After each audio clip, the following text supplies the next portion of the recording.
लीजिए सुनिए। मुंशी प्रेमचंद की लिखी कहानियों के कथा संग्रह मानसरोवर एक की कहानी अलग्योजा, मेरी यानी समीर गोस्वामी की आवाज में।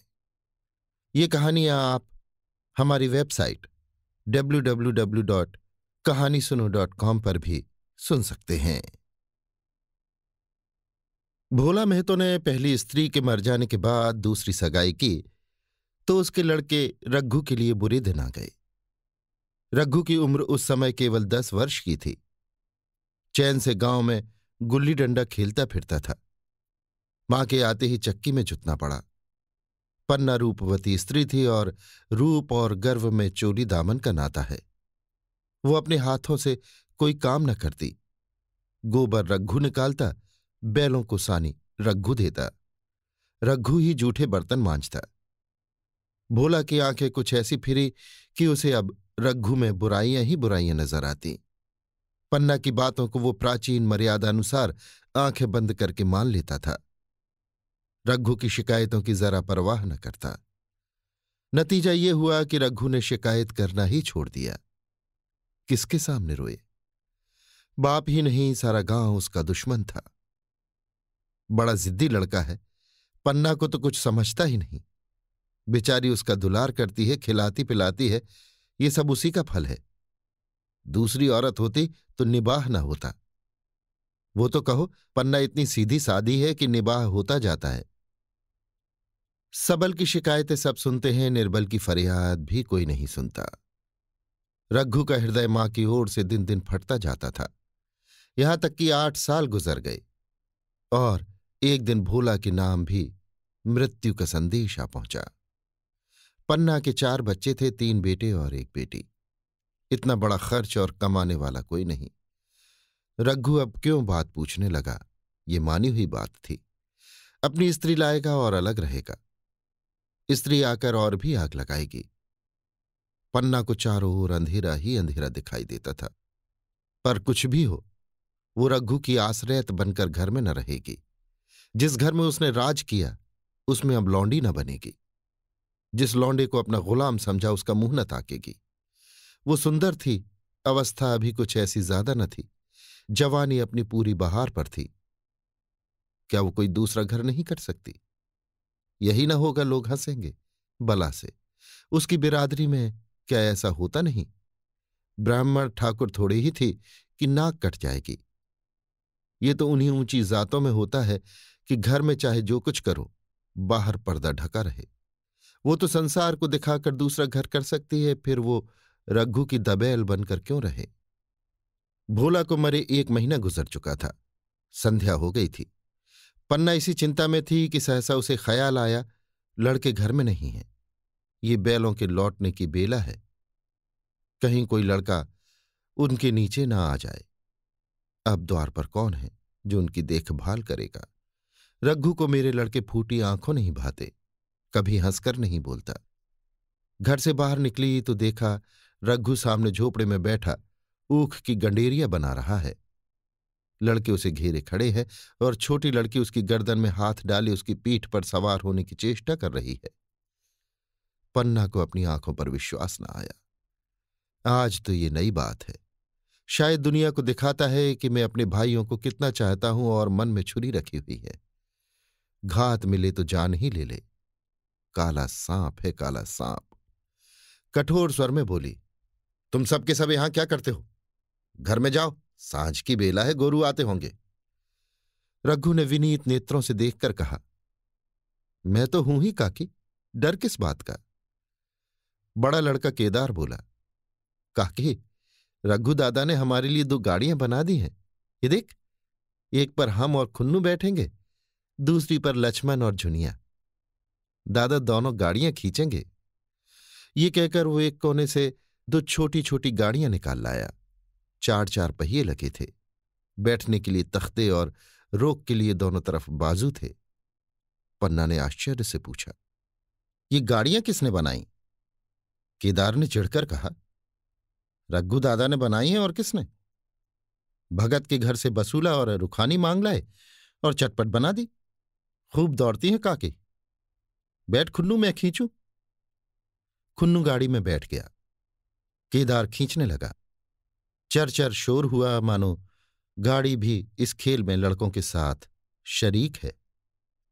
लक्ष्मण ने दूसरी गाड़ी में बैठकर कहा, दादा खींचो। रघु ने झुनिया को भी गाड़ी में बिठा लिया और गाड़ी खींचता हुआ दौड़ा। तीनों लड़के तालियां बजाने लगे। पन्ना चकित नेत्रों से ये दृश्य देख रही थी और सोच रही थी कि ये वही रघु है या कोई और।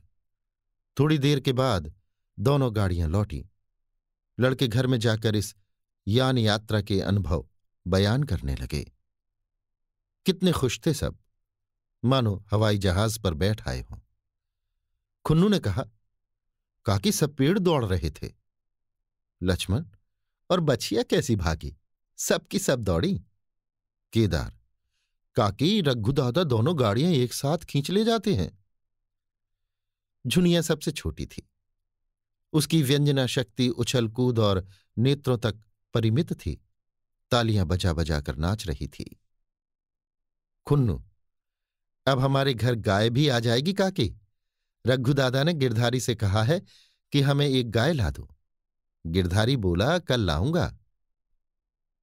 केदार, 3 सेर दूध देती है काकी, खूब दूध पिएंगे। इतने में रघु भी अंदर आ गया।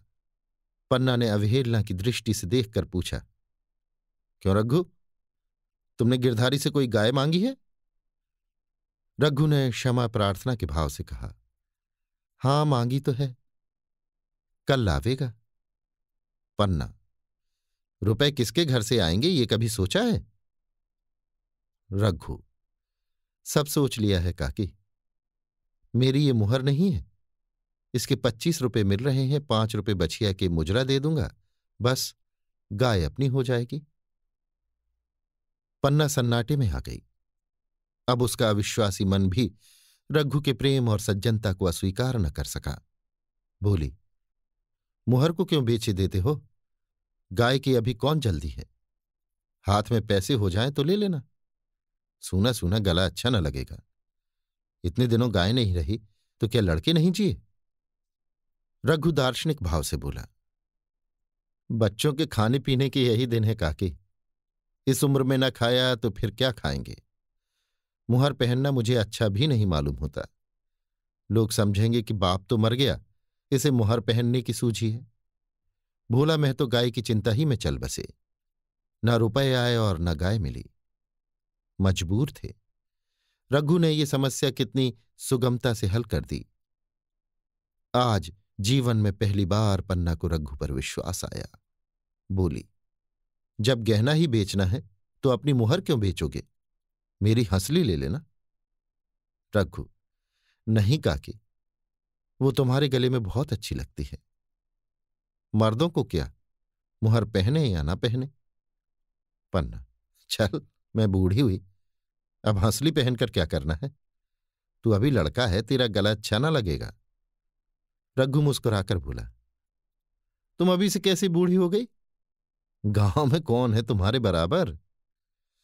रघु की सरल आलोचना ने पन्ना को लज्जित कर दिया। उसके रूखे मुरझाए मुख पर प्रसन्नता की लाली दौड़ गई। 5 साल गुजर गए। रघु का सा मेहनती ईमानदार बात का धनी दूसरा किसान गांव में न था। पन्ना की इच्छा के बिना कोई काम न करता। उसकी उम्र अब 23 साल की हो गई थी। पन्ना बार बार कहती, भैया बहू को विदा करा लाओ। कब तक नहर में पड़ी रहेगी? सब लोग मुझी को बदनाम करते हैं कि यही बहू को नहीं आने देती। मगर रघु टाल देता, कहता कि अभी जल्दी क्या है। उसे अपनी स्त्री के रंग ढंग का कुछ परिचय दूसरों से मिल चुका था। ऐसी औरत को घर में लाकर वो अपनी शांति में बाधा नहीं डालना चाहता था। आखिर एक दिन पन्ना ने जिद करके कहा, तो तुम ना लाओगे? कह दिया कि अभी कोई जल्दी नहीं। तुम्हारे लिए जल्दी ना होगी, मेरे लिए तो जल्दी है। मैं आज आदमी भेजती हूं। पछताओगी काकी, उसका मिजाज अच्छा नहीं है। तुम्हारी बला से, जब मैं उससे बोलूंगी ही नहीं तो क्या हवा से लड़ेगी? रोटियां तो बना लेगी। मुझसे भीतर बाहर का सारा काम नहीं होता। मैं आज बुलाए लेती हूं। बुलाना चाहती हो बुला लो, मगर फिर ये ना कहना कि ये मेहरिया को ठीक नहीं करता। उसका गुलाम हो गया। ना कहूंगी, जाकर 2 साड़ियां और मिठाई ले आ। तीसरे दिन मुलिया मैके से आ गई। दरवाजे पर नगाड़े बजे, शहनाइयों की मधुर ध्वनि आकाश में गूंजने लगी। मुंह दिखावे की रस्म अदा हुई। वो इस मरुभूमि में निर्मल जलधारा थी। गेहुआ रंग था, बड़ी बड़ी नोकीली पलकें, कपोलों पर हल्की सुर्खी, आंखों में प्रबल आकर्षण।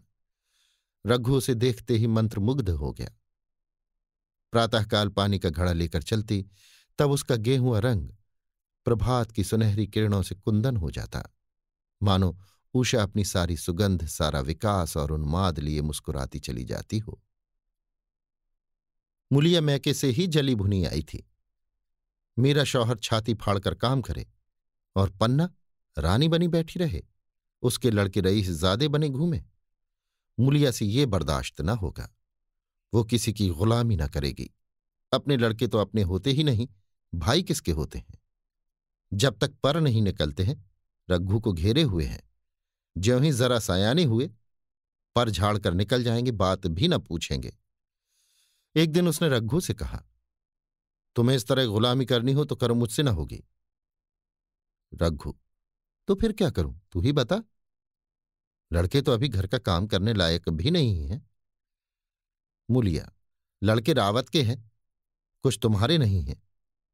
यही पन्ना है जो तुम्हें दाने दाने को तरसाती थी। सब सुन चुकी हूं। मैं लौंडी बनकर न रहूंगी। रुपए पैसे का मुझे हिसाब नहीं मिलता। न जाने तुम क्या लाते हो और वो क्या करती है। तुम समझते हो रुपए घर ही में तो हैं, मगर देख लेना तुम्हें जो एक फूटी कौड़ी भी मिले। रघु, रुपए पैसे तेरे हाथ में देने लगूं तो दुनिया क्या कहेगी, ये तो सोच। मुलिया, दुनिया के हाथों बिकी नहीं हूं।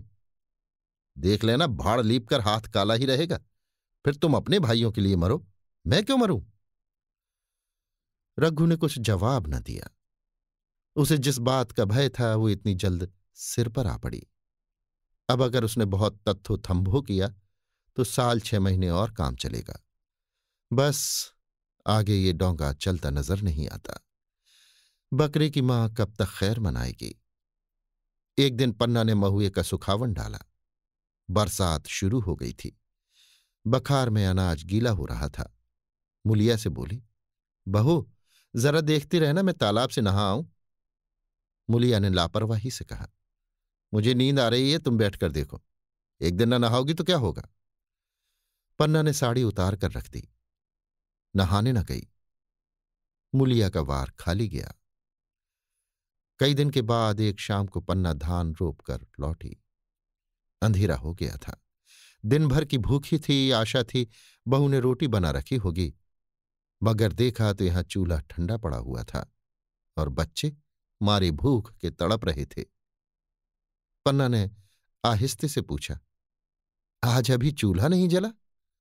केदार ने कहा, आज दोपहर को भी चूल्हा नहीं जला काकी, भाभी ने कुछ बनाया ही नहीं। पन्ना, तो तुम लोगों ने खाया क्या?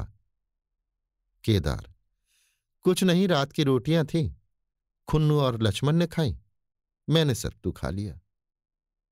पन्ना, और बहू? केदार, वो पड़ी सो रही है, कुछ नहीं खाया। पन्ना ने उसी वक्त चूल्हा जलाया और खाना बनाने बैठ गई। आटा गूंथती थी और रोती थी। क्या नसीब है, दिन भर खेत में जली, घर आई तो चूल्हे के सामने चलना पड़ा। केदार का 14वां साल था। भाभी के रंग ढंग देखकर सारी स्थिति समझ रहा था। बोला, काकी, भाभी अब तुम्हारे साथ रहना नहीं चाहती। पन्ना ने चौंक कर पूछा, क्या कुछ कहती थी? केदार, कहती कुछ नहीं थी, मगर है उसके मन में यही बात। फिर तुम क्यों नहीं उसे छोड़ देती? जैसे चाहे रहे, हमारा भी भगवान है। पन्ना ने दांतों से जीभ दबाकर कहा, चुप, मेरे सामने ऐसी बात भूल कर भी न करना। रघु तुम्हारा भाई नहीं, तुम्हारा बाप है। मुलिया से कभी बोलोगे तो समझ लेना जहर खा लूंगी। दशहरे का त्योहार आया। इस गांव से कोस भर एक पूर्वे में मेला लगता था। गांव के सब लड़के मेला देखने चले। पन्ना भी लड़कों के साथ चलने को तैयार हुई, मगर पैसे कहां से आए? कुंजी तो मुलिया के पास थी।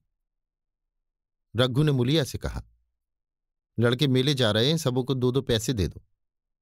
मुलिया ने त्योरियां चढ़ाकर कहा, पैसे घर में नहीं है। रघु, अभी तो तेलहन बिका था, क्या इतनी जल्दी रुपए उठ गए? मुलिया, हां उठ गए। रघु, कहाँ उठ गए, जरा सुनो। आज त्योहार के दिन लड़के मेला देखने न जाएंगे? मुलिया, अपनी काकी से कहो पैसे निकालें, गाड़ कर क्या करेंगी? खूंटी पर कुंजी लटक रही थी। रघु ने कुंजी उतारी और चाहा कि संदूक खोले कि मुलिया ने उसका हाथ पकड़ लिया और बोली, कुंजी मुझे दे दो, नहीं तो ठीक ना होगा। खाने पहनने को भी चाहिए, कागज किताब को भी चाहिए, उस पर मेला देखने को भी चाहिए। हमारी कमाई इसलिए नहीं है कि दूसरे खाएं और मूंछों पर ताव दें।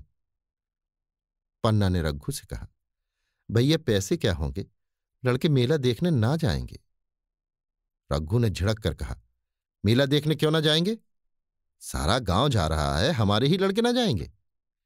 ये कहकर रघु ने अपना हाथ छुड़ा लिया और पैसे निकालकर लड़कों को दे दिए। मगर कुंजी जब मुलिया को देने लगा तब उसने उसे आंगन में फेंक दिया और मुंह लपेट कर लेट गई। लड़के मेला देखने ना गए। इसके बाद 2 दिन गुजर गए। मुलिया ने कुछ नहीं खाया और पन्ना भी भूखी रही।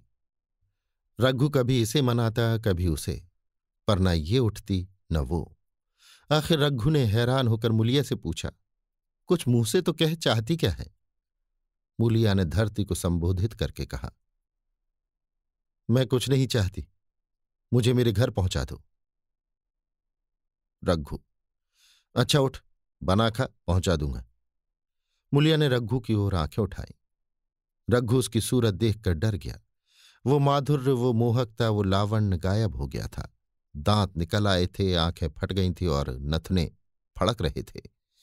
अंगारे किसी लाल आंखों से देखकर बोली, अच्छा तो काकी ने ये सलाह दी है, ये मंत्र पढ़ाया है? तो यहां ऐसी कच्ची नहीं हूं, तुम दोनों की छाती पर मूंग दलूंगी। वो किस फेर में? रघु, अच्छा तो मूंग ही दल लेना, कुछ खा पी लेगी तभी तो मूंग दल सकेगी। मुलिया, अब तो तभी मुंह में पानी डालूंगी जब घर अलग हो जाएगा। बहुत झेल चुकी, अब नहीं झेला जाता। रघु सन्नाटे में आ गया। 1 मिनट तक उसके मुंह से आवाज ही न निकली। अलग होने की उसने स्वप्न में भी कल्पना न की थी। उसने गांव में 2-4 परिवारों को अलग होते देखा था। वो खूब जानता था, रोटी के साथ लोगों के हृदय भी अलग हो जाते हैं, अपने हमेशा के लिए गैर हो जाते हैं। फिर उनमें वही नाता रह जाता है जो गांव के और आदमियों में।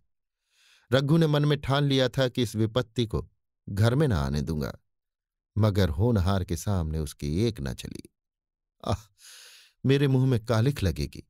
दुनिया यही कहेगी कि बाप के मर जाने पर 10 साल भी एक में निबाह न हो सका।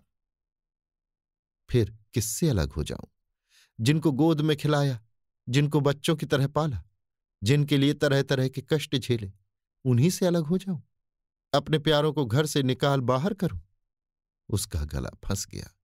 कांपते हुए स्वर में बोला, तू क्या चाहती है कि मैं अपने भाइयों से अलग हो जाऊं? भला सोच तो, कहीं मुंह दिखाने लायक रहूंगा? मुलिया, तो मेरा इन लोगों के साथ निबाह ना होगा। रघु, तो तू अलग हो जा, मुझे अपने साथ क्यों घसीटती है? मुलिया, तो मुझे क्या तुम्हारे घर में मिठाई मिलती है? मेरे लिए क्या संसार में जगह नहीं है? रघु, तेरी जैसी मर्जी, जहां चाहे रह, मैं अपने घर वालों से अलग नहीं हो सकता। जिस दिन इस घर में 2 चूल्हे जलेंगे उस दिन मेरे कलेजे के 2 टुकड़े हो जाएंगे। मैं ये चोट नहीं सह सकता। तुझे जो तकलीफ हो वो मैं दूर कर सकता हूं। माल असबाब की मालकिन तू है ही, अनाज पानी तेरे ही हाथ है, अब रह क्या गया है? अगर कुछ काम धंधा करना नहीं चाहती मत कर।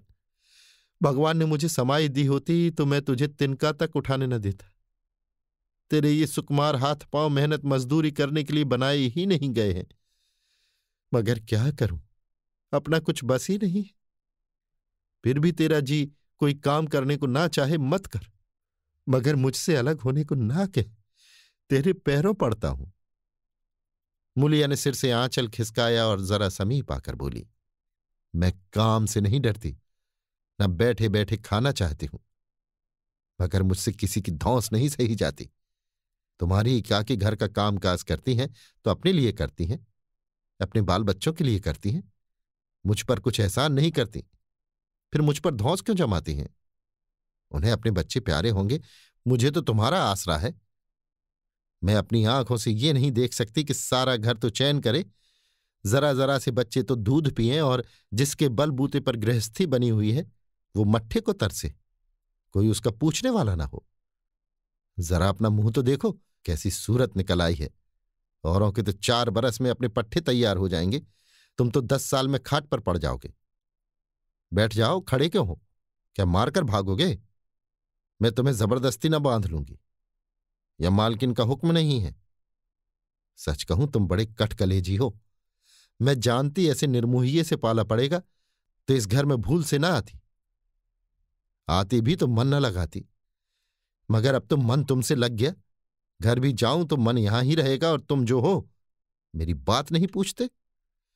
मुलिया की ये रसीली बातें रघु पर कोई असर न डाल सकी। वो उसी रुखाई से बोला, मुलिया मुझसे ये ना होगा।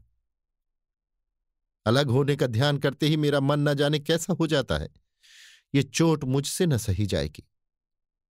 मुलिया ने परिहास करके कहा, तो चूड़ियां पहनकर अंदर बैठो ना, लाओ मैं मूछें लगा लूं। मैं तो समझती थी कि तुम में भी कुछ कसबल है, अब देखती हूं तो निरे मिट्टी के लौंदे हो।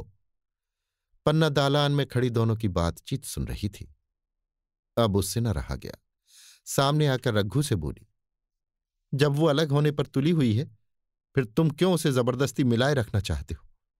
तुम उसे लेकर रहो, हमारे भगवान मालिक हैं। जब महतो मर गए थे और कहीं पत्ती की भी छाह ना थी, जब उस वक्त भगवान ने निबाह दिया तो अब क्या डर? अब तो भगवान की दया से तीनों लड़के सयाने हो गए हैं, अब कोई चिंता नहीं। रघु ने आंसू भरी आंखों से पन्ना को देखकर कहा, काकी तू भी पागल हो गई है क्या?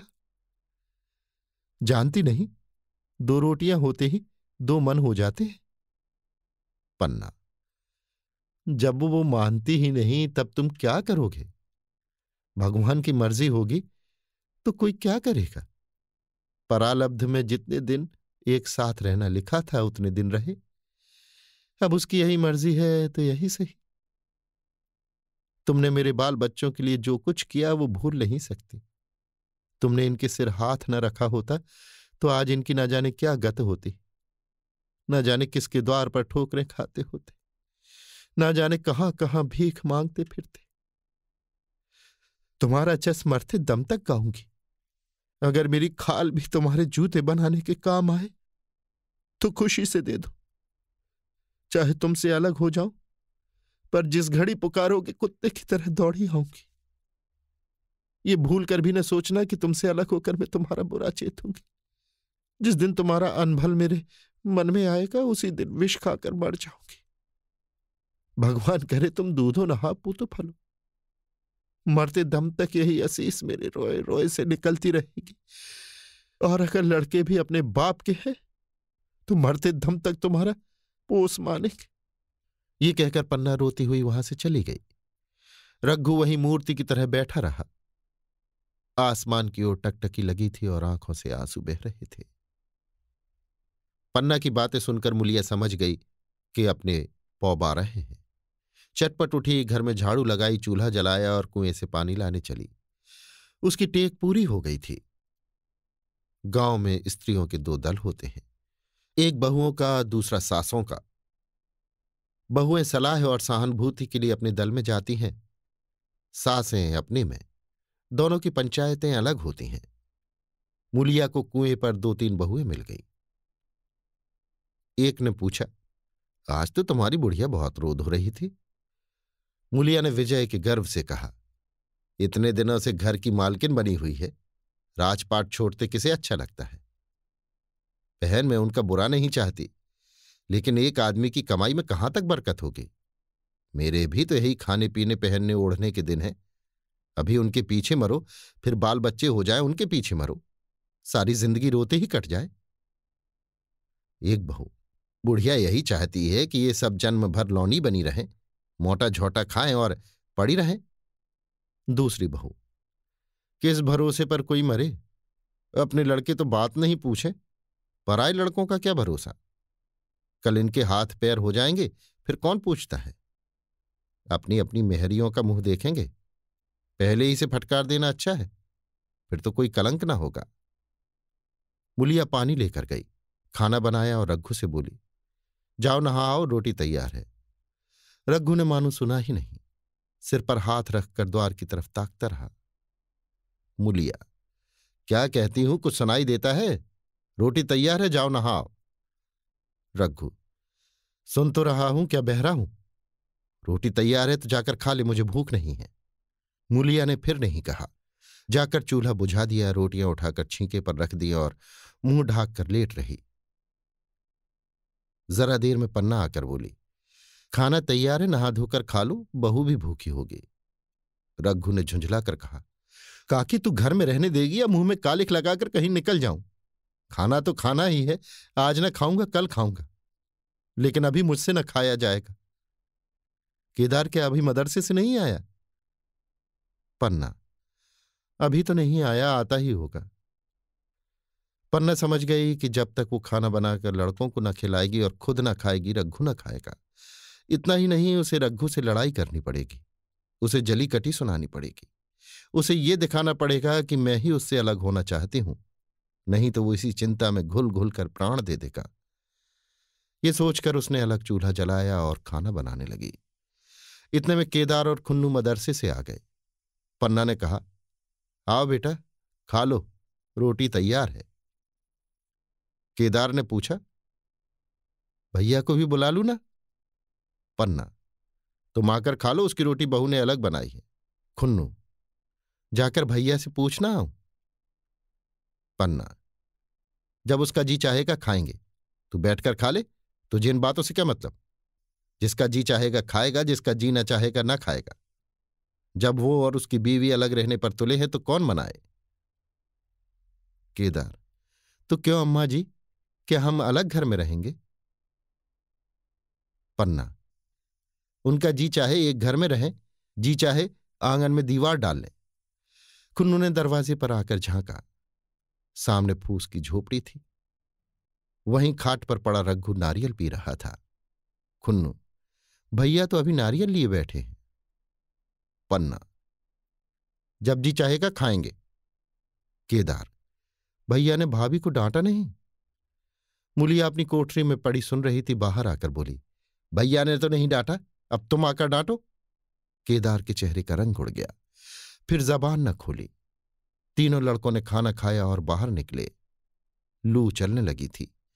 आम के बाग में गांव की लड़की लड़कियां हवा से गिरे हुए आम चुन रहे थे। केदार ने कहा, आज हम भी आम चुनने चलें, खूब आम गिर रहे हैं। खुन्नू, दादा जो बैठे हैं। लक्ष्मण, मैं न जाऊंगा, दादा घुड़केंगे। केदार, वो तो अब अलग हो गए। लक्ष्मण, तो अब हमको कोई मारेगा तब भी दादा न बोलेंगे? केदार, वाह, तब क्यों ना बोलेंगे? रघु ने तीनों लड़कों को दरवाजे पर खड़े देखा, पर कुछ बोला नहीं। पहले तो वो घर के बाहर निकलते ही उन्हें डांट बैठता था, पर आज वो मूर्ति के समान निश्चल बैठा रहा। अब लड़कों को कुछ साहस हुआ, कुछ दूर और आगे बढ़े। रघु अब भी न बोला। कैसे बोले? वो सोच रहा था, काके ने लड़कों को खिला पिला दिया, मुझसे पूछा तक नहीं। क्या उसकी आंखों पर भी पर्दा पड़ गया है? अगर मैंने लड़कों को पुकारा और वो ना आए तो? मैं उनको मार पीट तो न सकूंगा। लू में सब मारे मारे फिरेंगे, कहीं बीमार न पड़ जाएं। उसका दिल महसूस कर रह जाता था, लेकिन मुंह से कुछ न कह सकता था। लड़कों ने देखा कि ये बिल्कुल नहीं बोलते, तो निर्भय होकर चल पड़े। सहसा मुलिया ने आकर कहा, अब तो उठोगे कि अब भी नहीं? जिनके नाम पर फाका कर रहे हो, उन्होंने मजे से लड़कों को खिलाया और आप खाया, अब आराम से सो रही हैं। मोर पिया बात न पूछे, मोर सुहागिन ना हो। एक बार भी तो मुंह से न फूटा कि चलो भैया खा लो। रघु को इस समय मर्मांत तक पीड़ा हो रही थी। मुलिया के इन कठोर शब्दों ने घाव पर नमक छिड़क दिया। दुखित नेत्रों से देखकर बोला, तेरी जो मर्जी थी वही तो हुआ, अब जा, ढोल बजा। मुलिया, नहीं, तुम्हारे लिए थाली परोसे बैठी हैं। रघु, मुझे चिढ़ा मत, तेरे पीछे मैं भी बदनाम हो रहा हूं। जब तू किसी की होकर नहीं रहना चाहती तो दूसरे को क्या गरज है जो तेरी खुशामद करे। जाकर काकी से पूछ, लड़के आम चुनने गए हैं, उन्हें पकड़ लाऊं। मुलिया अंगूठा दिखाकर बोली, ये जाता है, तुम्हें 100 बार गरज हो, जाकर पूछो। इतने में पन्ना भी भीतर से निकल आई। रघु ने पूछा, लड़के बगीचे में चले गए काकी, लू चल रही है। पन्ना, अब उनका कौन पुछत्तर है। बगीचे में जाएं, पेड़ पर चढ़ें, पानी में डूबे, मैं अकेली क्या क्या करूं। रघु, जाकर पकड़ लाऊं। पन्ना, जब तुम्हें अपने मन से नहीं जाना है तो फिर मैं जाने को क्यों कहूं। तुम्हें रोकना होता तो रोक न देते, तुम्हारे सामने ही तो गए होंगे। पन्ना की बात पूरी भी न हुई थी कि रघु ने नारियल कोने में रख दिया और बाग की तरफ चला। रघु लड़कों को लेकर बाग से लौटा तो देखा मुलिया अभी तक झोपड़े में खड़ी है। बोला, तू जाकर खा क्यों नहीं लेती, मुझे तो इस बेला भूख नहीं है। मुलिया ऐंठकर बोली, हां, भूख क्यों लगेगी, भाइयों ने खाया, वो तुम्हारे पेट में पहुंच ही गया होगा। रघु ने दांत पीस कर कहा, मुझे जला मत मुलिया, नहीं अच्छा न होगा। खाना कहीं भागा नहीं जाता, एक बेला न खाऊंगा तो मर न जाऊंगा। क्या तू समझती है घर में आज कोई छोटी बात हो गई है। तूने घर में चूल्हा नहीं जलाया, मेरे कलेजे में आग लगाई है। मुझे घमंड था कि और चाहे कुछ हो जाए पर मेरे घर में फूट कर रोग ना आने पाएगा, पर तूने मेरा घमंड चूर कर दिया। परालब्ध की बात है।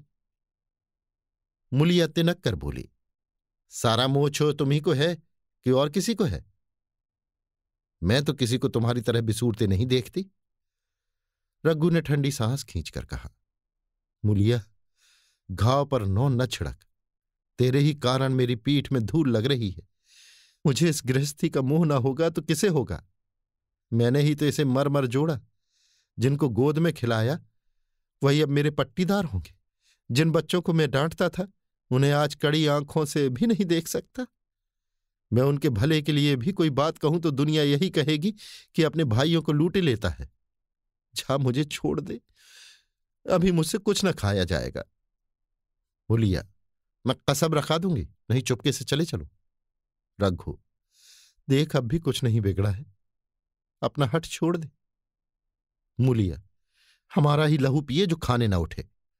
रघु ने कानों पर हाथ रखकर कहा, ये तूने क्या किया मुलिया, मैं तो उठ ही रहा था, चल खा लो, नहाने धोने कौन जाए। लेकिन इतना कह देता हूं कि चाहे 4 की जगह 6 रोटियां खा जाऊं, चाहे तू मुझे घी के मटके ही में डुबा दे, पर यह दाग मेरे दिल से न मिटेगा। मुलिया, दाग साग सब मिट जाएगा, पहले सबको ऐसा ही लगता है। देखते नहीं हो उधर कैसी चैन की वंशी बज रही है। वो तो मना ही रही थी कि किसी तरह ये सब अलग हो जाए। अब वो पहले किसी चांदी तो नहीं है कि जो कुछ घर में आवे सब गायब। अब क्यों हमारे साथ रहने लगी। रघु ने आहत स्वर में कहा, इसी बात का तो मुझे गम है, काकी से मुझे ऐसी आशा न थी। रघु खाने बैठा तो कौर विष के घूंट सा लगता था। जान पड़ता था रोटियां भूसी की हैं, दाल पानी सी लगती, पानी कंठ के नीचे न उतरता था, दूध की तरफ देखा तक नहीं। 2-4 ग्रास खाकर उठाया जैसे किसी प्रियजन के श्राद्ध का भोजन हो। रात का भोजन भी उसने इसी तरह किया। भोजन क्या किया, कसम पूरी की। रात भर उसका चित्त उद्विग्न रहा। एक अज्ञात शंका उसके मन पर छाई हुई थी, जैसे भोला महतो द्वार पर बैठा रो रहा हो। वो कई बार चौंक कर उठा, ऐसा जान पड़ा भोला उसकी ओर तिरस्कार की आंखों से देख रहा है। वो दोनों जून भोजन करता, मगर जैसे शत्रु के घर। भोला की शोकमग्न मूर्ति आंखों से न उतरती थी। रात को उसे नींद न आती। वो गांव में निकलता तो इस तरह मुंह चुराए, सिर झुकाए, मानो गोहत्या की हो। 5 साल गुजर गए। रघु अब 2 लड़कों का बाप था। आंगन में दीवार खिंच गई थी, खेतों में मेड़े डाल दी गईं और बैल बछिए बांट लिए गए। केदार की उम्र अब 19 की हो गई थी। उसने पढ़ना छोड़ दिया था और खेती का काम करता था। खुन्नू गाय चराता था। केवल लक्ष्मण अब तक मदरसे जाता था। पन्ना और मुलिया दोनों एक दूसरे की सूरत से जलती थीं। मुलिया के दोनों लड़के बहुधा पन्ना ही के पास रहते। वही उन्हें उपटन मलती, वही काजल लगाती, वही गोद में लिए फिरती, मगर मुलिया के मुंह से अनुग्रह का एक शब्द भी न निकलता। न पन्ना ही इसकी इच्छुक थी। वो जो कुछ करती निर्व्याज भाव से करती थी। उसके दो दो लड़के अब कमाऊ हो गए थे। लड़की खाना पका लेती थी, वो खुद ऊपर का कामकाज कर लेती। इसके विरुद्ध रघु अपने घर का अकेला था, वो भी दुर्बल, अशक्त और जवानी में बूढ़ा। अभी आयु 30 वर्ष से अधिक न थी, लेकिन बाल खिचड़ी हो गए थे, कमर भी झुक चली थी, खांसी ने जीर्ण कर रखा था। देखकर दया आती थी। और खेती पसीने की वस्तु है। खेती की जैसी सेवा होनी चाहिए वो उससे न हो पाती। फिर अच्छी फसल कहाँ से आती? कुछ ऋण भी हो गया था, वो चिंता और भी मारे डालती थी। चाहिए तो ये था कि अब उसे कुछ आराम मिलता। इतने दिनों के निरंतर परिश्रम के बाद सिर का बोझ कुछ हल्का होता, लेकिन मुलिया की स्वार्थपरता और अदूरदर्शिता ने लहराती हुई खेती उजाड़ दी। अगर सब एक साथ रहते तो वो अब तक पेंशन पा जाता। मजे में द्वार पर बैठा हुआ नारियल पीता, भाई काम करते वो सलाह देता, मैं तो बना फिरता, कहीं किसी के झगड़े चुकाता, कहीं साधु संतों की सेवा करता। वो अवसर हाथ से निकल गया। अब तो चिंता भार दिन दिन बढ़ता जाता था।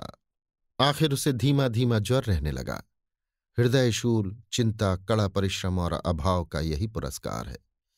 पहले कुछ परवाह न की, समझा आप ही आप अच्छा हो जाएगा। मगर कमजोरी बढ़ने लगी तो दवा की फिक्र हुई। जिसने जो बता दिया खा लिया। डॉक्टरों और वैद्यों के पास जाने की सामर्थ्य कहाँ, और सामर्थ्य भी होती तो रुपए खर्च कर देने के सिवा और नतीजा ही क्या था। जीर्ण ज्वर की औषधि आराम और पुष्टिकारक भोजन है। न वो बसंत मालती का सेवन कर सकता था और न आराम से बैठकर बलवर्धक भोजन कर सकता था। कमजोरी बढ़ती ही गई। पन्ना को अवसर मिलता तो वो आकर उसे तसल्ली देती, लेकिन उसके लड़के अब रघु से बात भी न करते थे। दवा दारू तो क्या करते, उसका और मजाक उड़ाते। भैया समझते थे कि हम लोगों से अलग होकर सोने की ईंट रख लेंगे। भाभी भी समझती थी सोने से लद जाऊंगी। अब देखें कौन पूछता है। सिसक सिसक कर न मरे तो कह देना। बहुत हाय हाय भी अच्छी नहीं होती। आदमी उतना काम करे जितना हो सके, ये नहीं कि रुपए के लिए जान दे दे। पन्ना कहती, बेचारे रघु का कौन दोष है? केदार कहता, चल मैं खूब समझता हूं, भैया की जगह मैं होता तो डंडे से बात करता। मजाक थी कि औरतियों जिद करती, ये सब भैया की चाल थी, सब सधी बधी बात थी। आखिर एक दिन रघु का टिमटिमाता हुआ जीवन दीपक बुझ गया। मौत ने सारी चिंताओं का अंत कर दिया। अंत समय उसने केदार को बुलाया था, पर केदार को ऊख में पानी देना था। डरा कहीं दवा के लिए न भेज दे, बहाना बना दिया। मुलिया का जीवन अंधकारमय हो गया। जिस भूमि पर उसने मंसूबों की दीवार खड़ी की थी वो नीचे से खिसक गई थी। जिस खूंटे के बल पर वो उछल रही थी वो उखड़ गया था। गांव वालों ने कहना शुरू किया, ईश्वर ने कैसा तत्काल दंड दिया। बेचारी मारे लाज के अपने दोनों बच्चों को लिए रोया करती। गांव में किसी को मुंह दिखाने का साहस न होता। प्रत्येक प्राणी उससे ये कहता हुआ मालूम होता था, मारे घमंड के धरती पर पांव न रखती थी। आखिर सजा मिल गई कि नहीं? अब इस घर में कैसे निर्वाह होगा? वो किसके सहारे रहेगी? किसके बल पर खेती होगी? बेचारा रघु बीमार था, दुर्बल था, पर जब तक जीता रहा अपना काम करता रहा। मारे कमजोरी के कभी कभी सिर पकड़कर बैठ जाता और जरा दम लेकर फिर हाथ चलाने लगता था। सारी खेती तहस नहस हो रही थी, उसे कौन संभालेगा? अनाज की डांठें खलिहान में पड़ी थी, ऊख अलग सूख रही थी। वो अकेली क्या क्या करेगी? फिर सिंचाई अकेले आदमी का तो काम नहीं। 3-3 मजदूरों को कहाँ से लाए? गांव में मजदूर थे ही कितने? आदमियों के लिए खींचातानी हो रही थी। क्या करे क्या ना करे। इस तरह 13 दिन बीत गए। क्रियाकर्म से छुट्टी मिली। दूसरे ही दिन सवेरे मुलिया ने दोनों बालकों को गोद में उठाया और अनाज माड़ने चली। खलिहान में पहुंचकर उसने एक को तो पेड़ के नीचे घास के नर्म बिस्तर पर सुला दिया और दूसरे को वहीं बैठाकर अनाज मारने लगी। बैलों को हाँकती थी और रोती थी। क्या इसीलिए भगवान ने उसको जन्म दिया था? देखते देखते क्या से क्या हो गया। इन्हीं दिनों पिछले साल भी अनाज मारा गया था। वो रघु के लिए लोटे में शरबत और मटर की घुंघनी लेकर आई थी। आज कोई उसके ना आगे है न पीछे, लेकिन किसी की लौंडी तो नहीं हूं। उसे अलग होने का अब भी पछतावा न था। एकाएक छोटे बच्चे का रोना सुनकर उसने उधर ताका तो बड़ा लड़का उसे चुमकार कर कह रहा था, भैया चुप रहो, चुप रहो। धीरे धीरे उसके मुंह पर हाथ फेरता था और चुप कराने के लिए विकल था। जब बच्चा किसी तरह न चुप हुआ तो वो खुद उसके पास लेट गया और उसे छाती से लगाकर प्यार करने लगा। मगर जब ये प्रयत्न भी सफल न हुआ तो वो रोने लगा। उसी समय पन्ना दौड़ी आई और छोटे बालक को गोद में उठाकर प्यार करती हुई बोली, लड़कों को मुझे क्यों न दे आई बहू? हाय बेचारा धरती पर पड़ा लौट रहा है। जब मैं मर जाऊं तो जो चाहे करना, अभी तो जीती हूं। अलग हो जाने से बच्चे तो नहीं अलग हो गए। मुलिया ने कहा, तुम्हें भी तो छुट्टी नहीं थी अम्मा, क्या करती? पन्ना, तो तुझे यहां आने की ऐसी क्या जल्दी थी? डांट मार न जाती। 3-3 लड़के तो हैं और किस दिन काम आएंगे? केदार तो कल ही मारने को कह रहा था, पर मैंने कहा पहले ऊख में पानी दे लो, फिर आज मारना। मड़ाई तो 10 दिन बाद भी हो सकती है। ऊख की सिंचाई न हुई तो सूख जाएगी।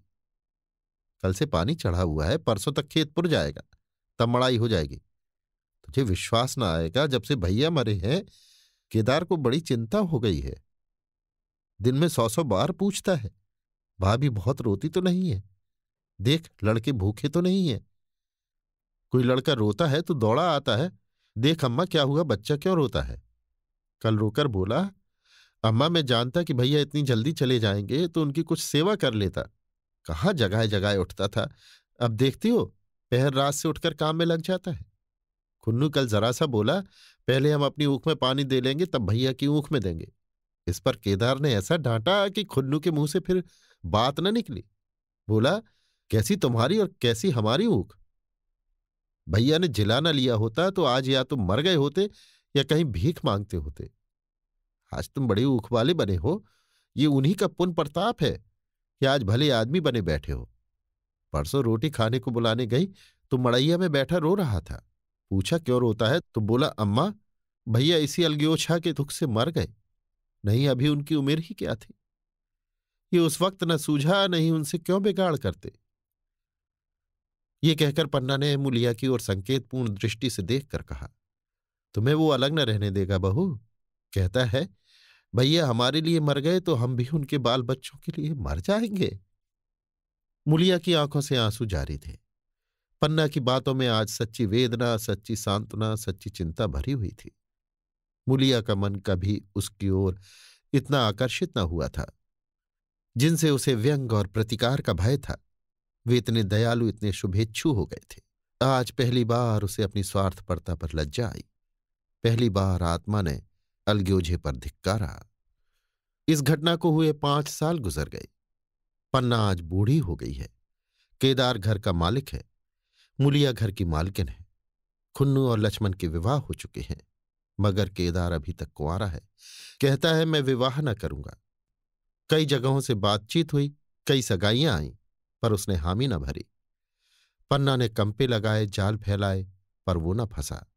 कहता औरतों से कौन सुख। महरिया घर में आई और आदमी का मिजाज बदला।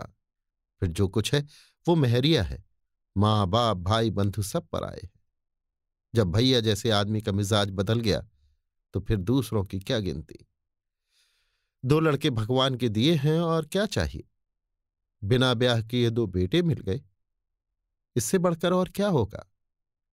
जिसे अपना समझो वो अपना है, जिसे गैर समझो वो गैर है। एक दिन पन्ना ने कहा, तेरा वंश कैसे चलेगा? केदार, मेरा वंश तो चल रहा है, दोनों लड़कों को अपना ही समझता हूं। पन्ना, समझने ही पर है तो मुलिया को अपनी महरिया समझता होगा। केदार ने झेपते हुए कहा, तुम तो गाली देती हो अम्मा। पन्ना, गाली कैसी, तेरी भाभी ही तो है। केदार, मेरे जैसे लट्ठ गंवार को वो क्यों पूछने लगी? पन्ना, तू करने को कहे तो मैं उससे पूछूं? केदार, नहीं मेरी अम्मा, कहीं रोने गाने न लगे। पन्ना, तेरा मन हो तो मैं बातों बातों में उसके मन की थाह लूं। केदार, मैं नहीं जानता, जो चाहे कर। पन्ना केदार के मन की बात समझ गई। लड़के का दिल मुलिया पर आया हुआ है, पर संकोच और भय के मारे कुछ नहीं कहता। उसी दिन उसने मुलिया से कहा, क्या करूं बहू, मन की लालसा मन में ही रही जाती है। केदार का घर भी बस जाता तो मैं निश्चिंत हो जाती। मुलिया, वो तो करने को ही नहीं कहते। पन्ना, कहता है ऐसी औरत मिले जो घर में मेल से रहे तो कर लूं। मुलिया, ऐसी औरत कहाँ मिलेगी, कहीं ढूंढो। पन्ना, मैंने तो ढूंढ लिया है। मुलिया, सच? किस गांव की है? पन्ना, अभी न बताऊंगी, मुदा ये जानती हूं कि उससे केदार की सगाई हो जाए तो घर बन जाए और केदार की जिंदगी भी सफल हो जाए। ना जाने लड़की मानेगी कि नहीं। मुलिया, मानेगी क्यों नहीं अम्मा, ऐसा सुंदर कमाऊ सुशील वर और कहाँ मिला जाता है। उस जन्म का कोई साधु महात्मा है, नहीं तो लड़ाई झगड़े के डर से कौन बिन ब्याह रहता है। कहाँ रहती है, मैं जाकर उसे मना लाऊंगी। पन्ना, तू चाहे तो उसे मना ले, तेरे ही ऊपर है। मुलिया, मैं आज ही चली जाऊंगी अम्मा, उसके पैरों पकड़कर मना लाऊंगी। पन्ना, बता दूं, वो तू ही है। मुलिया लजाकर बोली, तुम तो अम्मा जी गाली देती हो। पन्ना, गाली कैसी, देवर ही तो है। मुलिया, मुझ जैसी बुढ़िया को वो क्यों पूछेंगे। पन्ना, वो तुझी पर दांत लगाए बैठा है, तेरे सिवा कोई और उसे भाती ही नहीं। डर के मारे कहता नहीं, पर उसके मन की बात मैं जानती हूं। वैधव्य के शोक से मुरझाया हुआ मुलिया का पीत वदन कमल की भांति अरुण हो उठा। 10 वर्षों में जो कुछ खोया था वो इसी एक क्षण में मानो ब्याज के साथ मिल गया। वही लावण्य, वही विकास, वही आकर्षण, वही लोच। अभी आप सुन रहे थे मुंशी प्रेमचंद की लिखी कहानी अलग्योजा, मेरी यानी समीर गोस्वामी की आवाज में। ये कहानी और अन्य कहानियां आप हमारी वेबसाइट www.kahanisuno.com पर भी सुन सकते हैं।